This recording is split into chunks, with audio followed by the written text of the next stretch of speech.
नमस्कार। तृतीय वर्ष हिंदी विभाग में आप सभी का स्वागत है।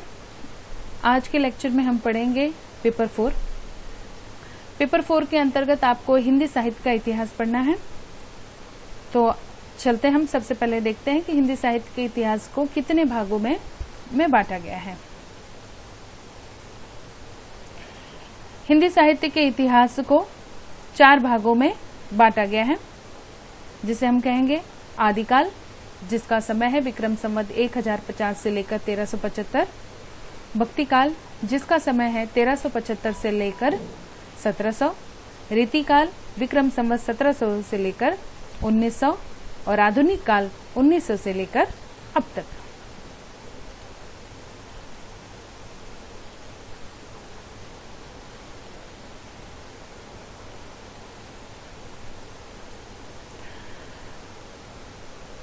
हिंदी साहित्य के इतिहास में सबसे पहले आपको कौन कौन से टॉपिक को कवर करना है वो हम देख लेते हैं।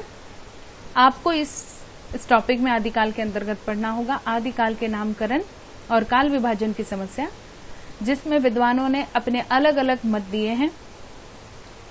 और आदिकालीन साहित्य पढ़ना है, जिसे सिद्ध साहित्य, नाथ साहित्य, जैन साहित्य एवं रासो साहित्य कहा गया है। आदिकाल को विद्वानों ने अपने अपने विचारों से समय समय पर अलग अलग नाम दिए हैं, जैसे कि चारण काल, बीजवपन काल, वीरगाथा काल, सिद्ध सामंत और अपभ्रंश काल। और भी कई नाम हैं, जैसे सिद्ध सामंत युग कहा गया है, जिस प्रकार से पूर्व प्रारंभिक काल कहा गया है। ठीक है। आदिकाल को राम कुमार वर्मा जी ने चारण काल कहा, आचार्य रामचंद्र शुक्ल जी ने इसे वीरगाथा काल कहा, महावीर प्रसाद द्विवेदी ने बीजवपन काल कहा, राहुल सांकृत्यायन ने सिद्ध सामंत युग कहा। और भी लोगों के अलग अलग मत दिए गए हैं।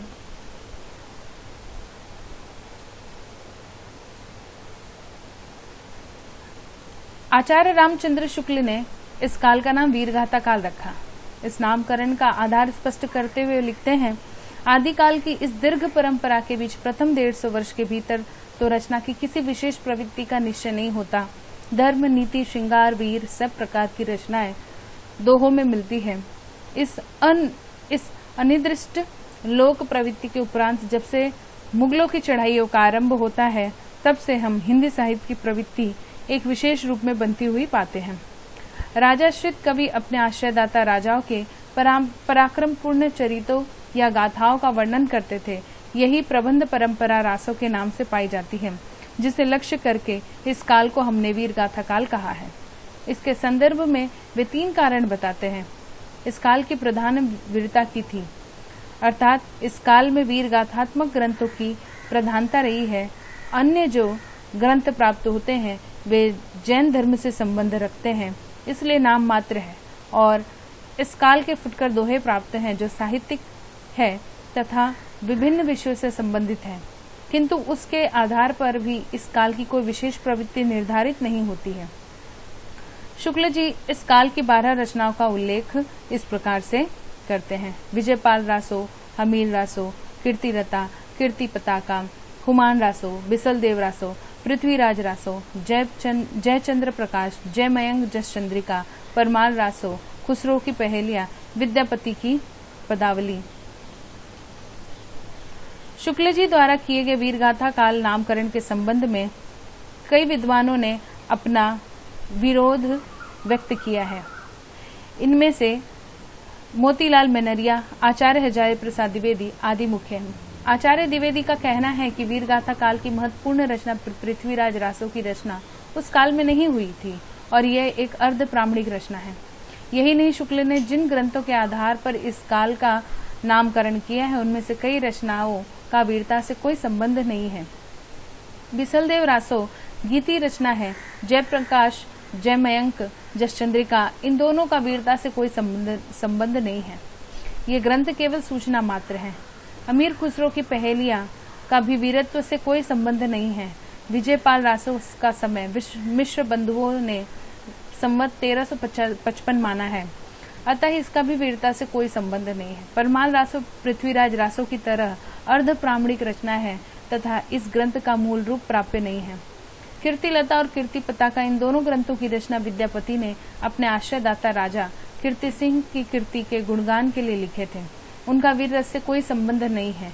विद्यापति की पदावली का विषय राधा तथा अन्य गोपियों से कृष्ण की प्रेम लीला है। इस प्रकार शुक्ल जी ने जिन आधार पर इस काल का नामकरण वीर गाथा काल रखा गया वह योग्य नहीं माना गया। डॉक्टर राम कुमार वर्मा जी ने आदिकाल को 2 खंडों में विभाजित किया, संधि काल और चारण काल। संधि काल की भाषा की ओर संकेत करता है और चारण काल एक वर्ग विशेष का भी होता है। इन्होंने हिंदी साहित्य के प्रारंभिक काल को चारण काल नाम दिया है। इस नामकरण के बारे में उनका कहना है कि इस काल के सभी कवि चारण थे। इस तथ्य से इनकार नहीं किया जा सकता क्योंकि सभी कवि राजाओं के दरबार आश्रम में रहने वाले, उनके यशोगान करने वाले थे। उनके द्वारा रचा गया साहित्य चारणी कहलाता है। किंतु विद्वानों का मानना था कि जिन रचनाओं का उल्लेख वर्मा जी ने किया है उनमें अनेक रचनाएं संदिग्ध हैं, कुछ तो आधुनिक काल की भी है। इस कारण डॉक्टर वर्मा द्वारा दिया गया चारण काल नाम भी विद्वानों को मान्य नहीं हुआ। आचार्य हजारी प्रसाद द्विवेदी जी ने हिंदी साहित्य के इतिहास के प्रारंभिक काल को आदिकाल नाम दिया है। विद्वान भी इस नाम को अधिक उपयुक्त मानते हैं।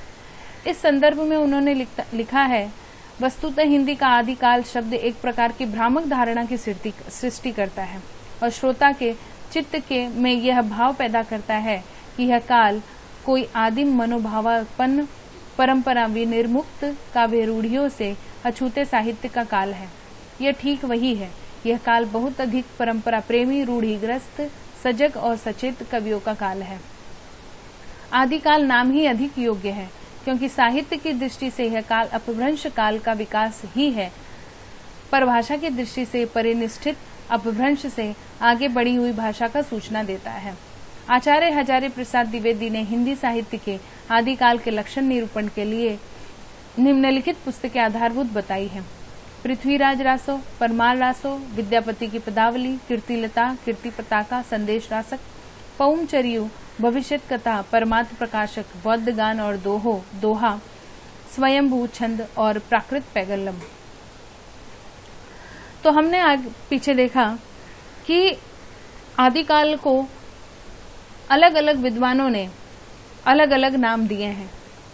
अब अगले लेक्चर में हम देखेंगे आदिकालीन परिस्थितियां, जिसके अंतर्गत आपको राजनीतिक परिस्थितियां, सामाजिक परिस्थितियां, धार्मिक परिस्थितियां, आर्थिक तथा साहित्यिक परिस्थितियां पढ़ना होगा। उसके बाद हम देखेंगे आदिकालीन साहित्यिक विधाएं। आज के लिए इतना काफी। धन्यवाद।